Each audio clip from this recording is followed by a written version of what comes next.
Big Boss is the tragic anti-villain of the Metal Gear franchise, whose actions and legacy define the series. Throughout the mainline games, we see the majority of the events that shape his ideology, which increasingly become understandable once the context becomes clear. However, many players, including myself originally, were left bewildered after the conclusion of the mainline series in Metal Gear Solid 5. Or Metal Gear Solid V. Yes, there's an actual significant distinction between the two naming schemes. Metal Gear Solid 5 was meant to show how Big Boss descended into villainy, but he wasn't even heavily involved in the game's events. Most players felt as if Big Boss was still the hero or anti-hero that he was back in MGS3 and Peacewalker, but surprisingly, the game makes it clear by the end that he is no longer Batman anymore. To understand the complexity of how Big Boss eventually became the villain, we need to go all the way back to the origins of his legend in Metal Gear Solid 3 and look at the character who mentored him, the Boss. The Boss was a legendary soldier that led the Cobra unit, an elite soldier unit during World War II. Each Cobra was named after the emotion they embodied into battle, with the Boss being given the title of the Joy as she brought optimism and camaraderie to the battlefield. This changed over the years leading up to Operation Snake Eater, as she endured much hardship. She lost her son during World War II as he was taken away from her by the Philosophers. She lost her unit as it was dismantled due to the Philosophers' power struggles, and she lost her lover, the Zorro, due to them being on opposite sides of their government's conflict, with her being forced to pull the trigger. Eventually, she abandoned the Joy and took on the heavier mantle of the Boss, a name that reflected the burden she now carried. This burden was the realization that she would have to endure endlessly in order to achieve the world she envisioned. By then, she had become more than a soldier. She was a living legend, and the one who would shape Snake into the man he became. She took on Snake as a mentee and acted as a maternal figure to him, teaching him everything she knew, from combat techniques to ideological knowledge. Oh my god, that was so hard to read. This molded Snake into the perfect soldier and led him to idolizing the Boss. The Philosopher's Legacy was a $100 billion fund that was created during World War II by the original Philosophers to fund the war and secure their future influence. After the original Philosophers died, the legacy was splintered, with a large portion of it ending up in the hands of Colonel Volgin, a ruthless GRU colonel in the Soviet Union. The Boss was sent on a secret infiltration mission to secure the legacy for the US government, which required her to stage a defection to the Soviet Union to gain Volgin's trust. During this op, Snake was also sent on his own mission, the Virtuous Mission, to secure Sokolov, a famous Soviet rocket scientist and head of a top-secret weapons research facility, where he was leading the development of the Shagohod. Snake witnessed firsthand the Boss's staged defection as she heavily injured him, secured Sokolov for the Soviets, and witnessed what he believed was her nuking the research facility that was housing Sokolov. In reality, it was Volgin who fired the nuke, and he framed the Boss knowing the American-made warhead would make her the perfect scapegoat. To prove to the Soviet Union that the US wasn't involved, they greenlit Operation Snake Eater, which tasked Snake with the mission of eliminating the Boss and destroying the Shagohod, the Soviets' new nuclear-armed superweapon. Snake carried out the operation, killing both Volgin and the Boss, all while believing her betrayal was real. Only afterwards did Eva, revealed to be a Philosopher spy, leave him a private tape explaining the truth, that the Boss's defection had been staged under US orders, and she had sacrificed herself as a scapegoat to prevent nuclear war. It's also revealed that they chose Snake due to his bond with her, because it made her defection more believable. The Boss never told Snake the truth, even on her deathbed. She knew that if she did, then he wouldn't kill her, and both of their missions would fail. Before her death, the Boss shared much of her philosophy with Snake, from her vision of the future to her viewpoint of what a soldier is meant to be. She believed the conflicts between the world's superpowers, born from the Philosopher's collapse, were petty, and turned ordinary people, soldiers like themselves, against each other. Yesterday's ally can become today's enemy, and vice versa, which questions the purpose of why they're fighting when they were once friends. There's no true enemy on a global scale, as everyone on the planet are human beings, which means that the global conflicts are nothing more than trivial competitions which inevitably lead humanity to the same conclusion. From the vastness of space, she was inspired and envisioned a world without borders or political division. However, this vision was in opposition to the philosopher's system of control, which intended war and conflict to be cyclical to maintain their power. Through her death, Snake had now mantled the title of the boss, and would now have to carry on the fight to bring about a world without borders. Unfortunately, the boss's optimism in Snake was misjudged, as his feelings of pain and betrayal from his government, comrades, and mentor would lead him to construct his own ideology, which strayed further and further away from the boss's vision. With Ocelot's help, Zero used the Philosopher's legacy to form the Patriots, a new order built to carry out the boss's will. Big Boss helped found it, but their visions soon split apart.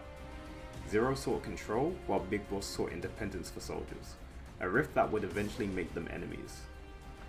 Jumping forward to the events of Peacewalker, Big Boss had built his own army, Militaires Sans Frontières, a force for hire that operated outside any nation.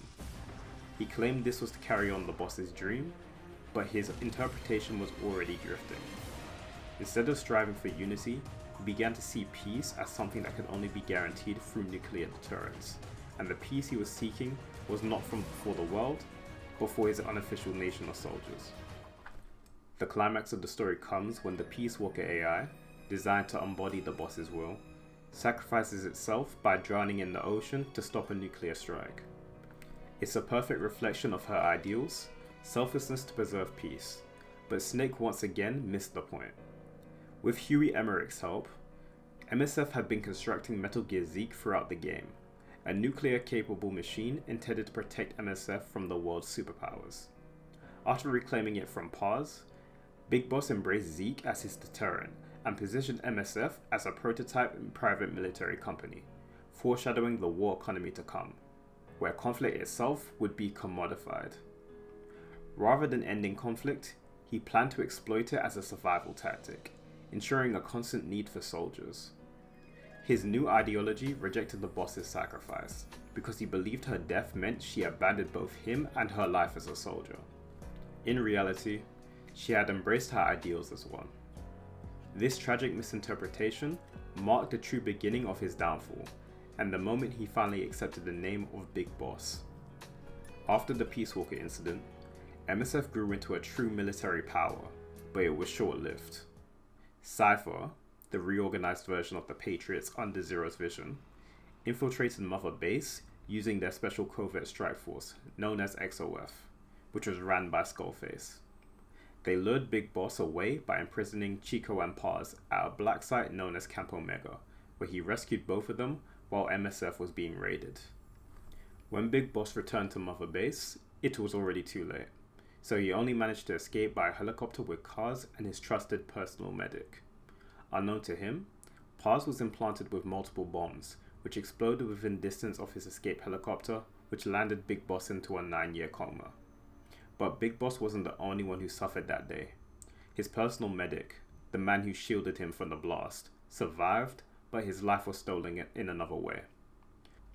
While Big Boss and the medic slept, Cypher's shadow grew. Zero, Ocelot, and their doctors devised a plan. They would create a phantom. Through reconstructive surgery and powerful suggestions through induced hypnagogia, the medic was remade into Big Boss's double, a body to carry his legend, while the real Big Boss vanished in the shadows.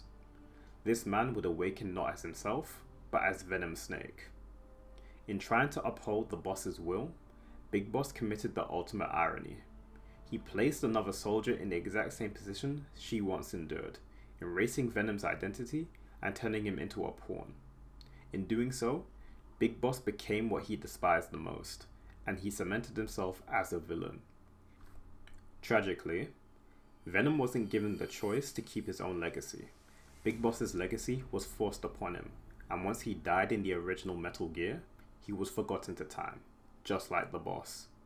It's incredibly twisted as Big Boss manipulates Venom by giving him praise and the illusion of control during the end of the Phantom Pain, but in reality, he's just a role player. Interestingly, this is why Skullface is presented as Venom's counterpart, as he is essentially a darker version of Venom Snake, as he's Cypher's Phantom, but even that could be argued. By the time of Metal Gear 1, Venom sees himself as a demon, something closer to Skullface, which makes us the audience rethink Venom's journey up until the end of the events of the Phantom Pain. Did he truly want this? Or was he just following orders as a good soldier? In the truth tape, we get the answer. Venom accepts his role as Big Boss's Phantom. He chooses to embrace the lie, sacrificing his identity just as the boss once did. But where she gave her life for peace, Venom gave his life for endless war, like a true patriot. The entirety of Metal Gear Solid 5's narrative and gameplay design builds up to this idea of pointless conflict which inevitably ends with everyone involved feeling empty after the conflict has been resolved. This is why Chapter 1 feels like a cohesive story, but Chapter 2 plays out very repetitively. It represents the war without end that Big Boss has engulfed the Diamond Dogs in, as they endlessly build up their army as a proxy for the true Outer Heaven. The FOB system is also designed in this way, which is why I believe that Konami never intended for players to achieve global disarmament, as Big Boss's plan doesn't revolve around achieving peace. Overall, the game is framed in a way that feels unfinished because that was Big Boss's plan.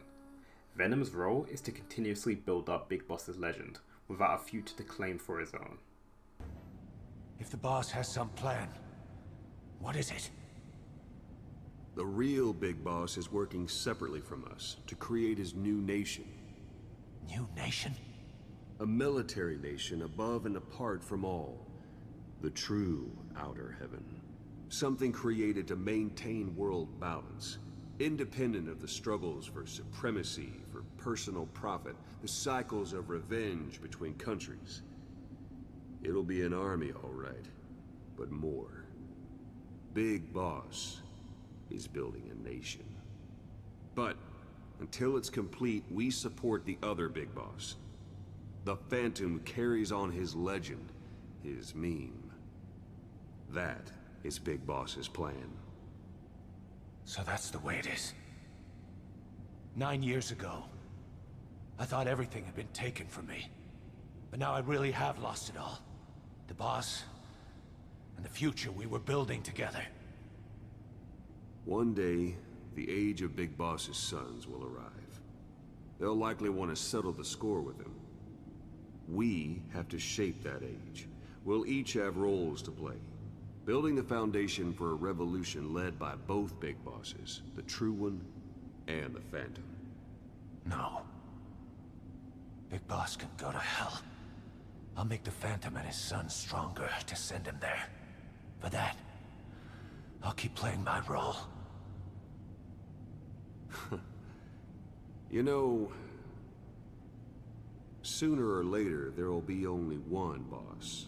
There's only room for one boss. His sons are fated to face each other someday too. If the day ever comes that you go back to Cypher, I'll aid the other son. And then you and I will be enemies too. One of us will have to kill the other. Fine by me. I'll be ready for the new age. Until then, we'd better get used to coexisting.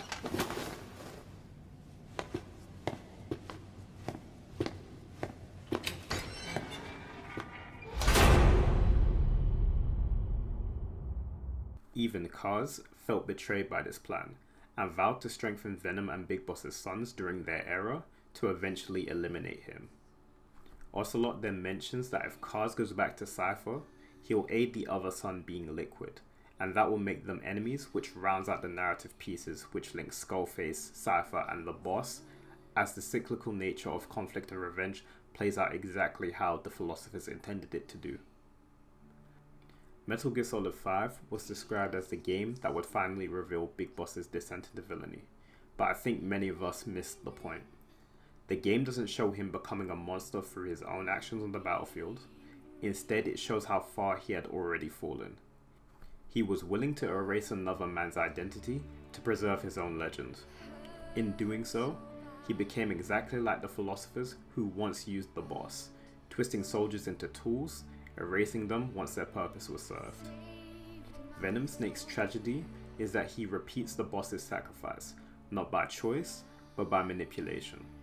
He dies forgotten, just as she did, but unlike her, his sacrifice serves not peace, but the endless war Big Boss perpetuated. In the end, Big Boss and Zero both twisted the boss's will into something unrecognizable, waging petty wars over who truly inherited her dream, when in reality, neither of them ever understood it. That's the ultimate tragedy of Metal Gear. The world she died to change was left exactly as it was.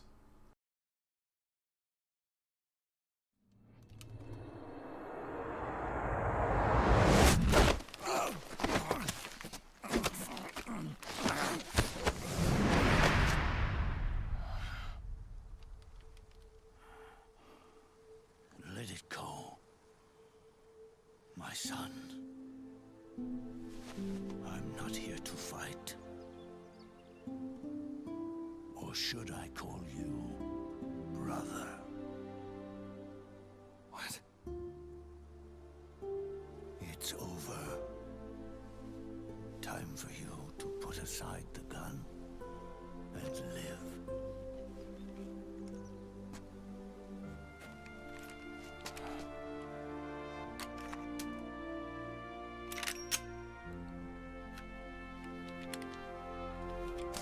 It all began with a bunch of old fools. Now, they've all passed away.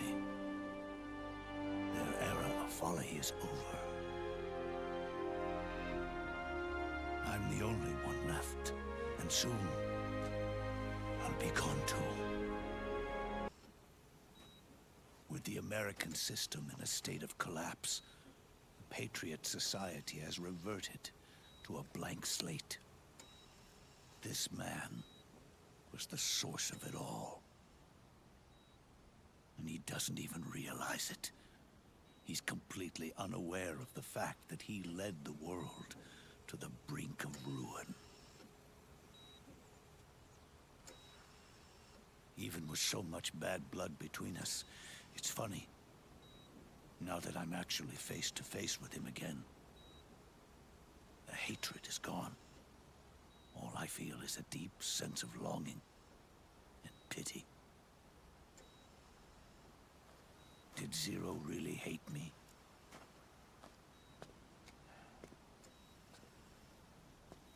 Or did he fear me?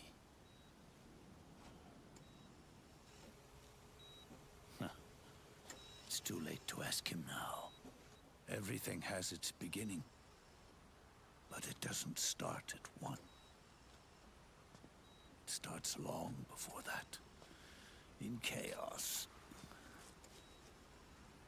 The world is born from zero. The moment zero becomes one is the moment the world springs to life. One becomes two. 2 becomes 10. 10 becomes 100. Taking it all back to one solves nothing. So long as zero remains, one will eventually grow to 100 again.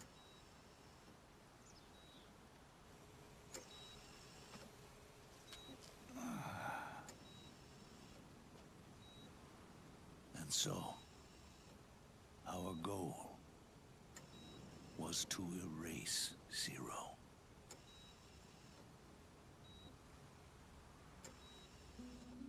Even the mighty Patriots began with a single man. That one man's desires grew huge, bloated, absorbed technology, began to manipulate the economy.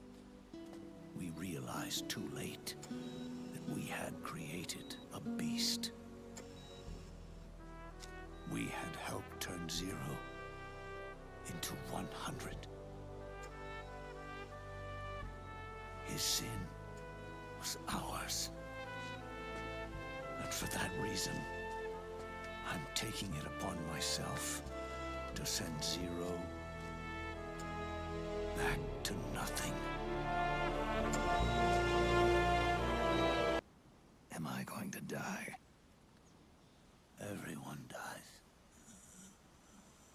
You can't stop it. You can't run away from it. Let me tell you something.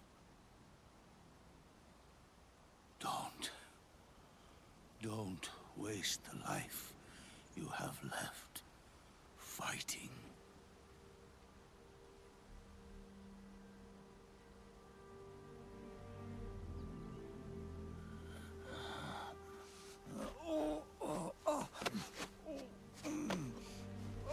I never thought of you as a son.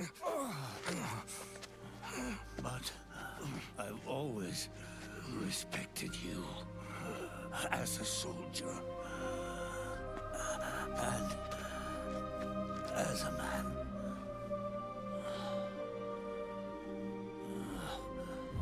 If you'd been in my place back then, maybe you wouldn't have made the same mistakes that I did. Ever since the day I killed the boss with my own hands, I was already dead.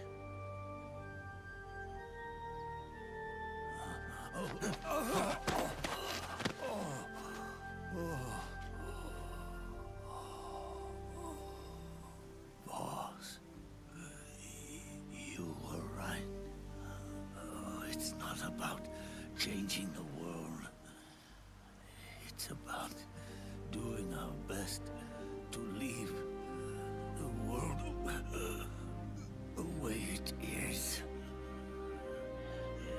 It's about respecting the will of others and believing in your own.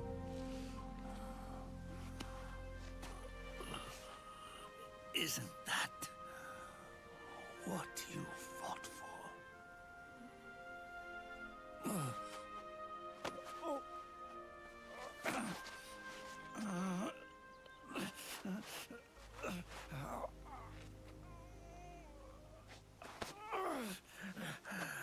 At last, I understand the meaning behind what you did. At last, I understand the truth behind your courage.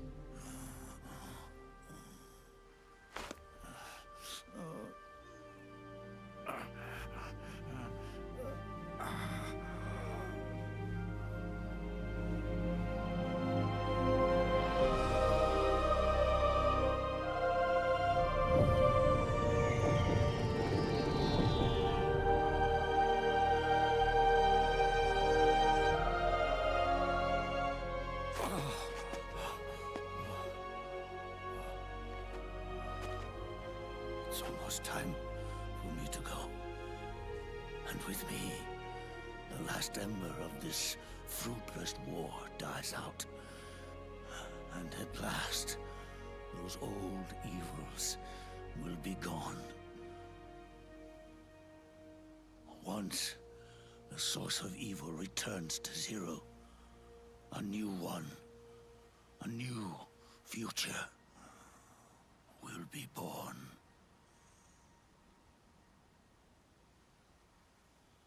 That new world is yours to live in, not as a snake,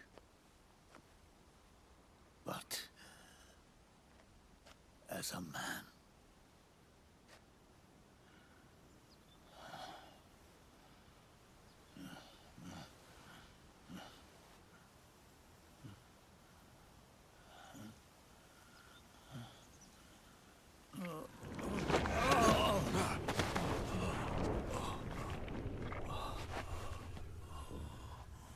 Know this. Zero and I, Liquid and Solidus, we all fought a long, bloody war for our liberty. We fought to free ourselves from nations and systems and norms and ages. But no matter how hard we tried, the only liberty we found was on the inside, trapped within those limits.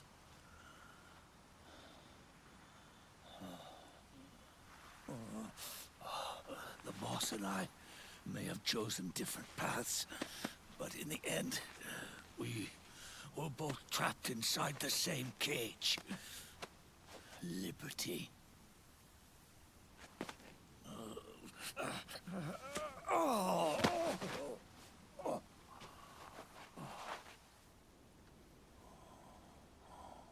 But you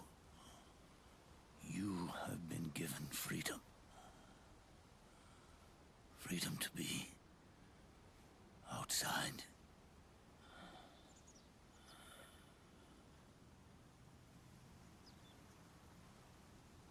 You are nobody's tool now.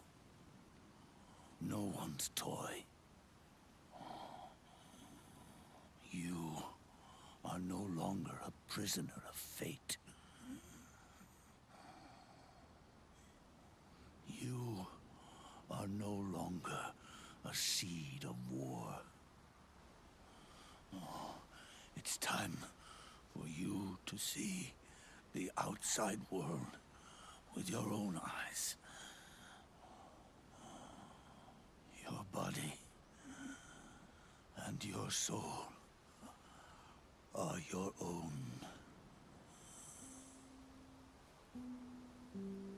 Forget about us. Live for yourself.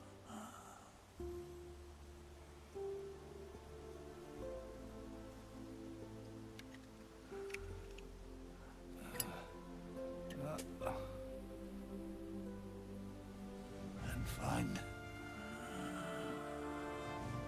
a new lease on life.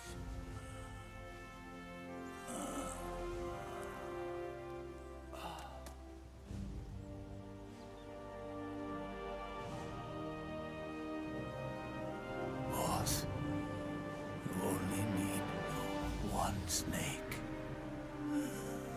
No. The world would be better off without snakes.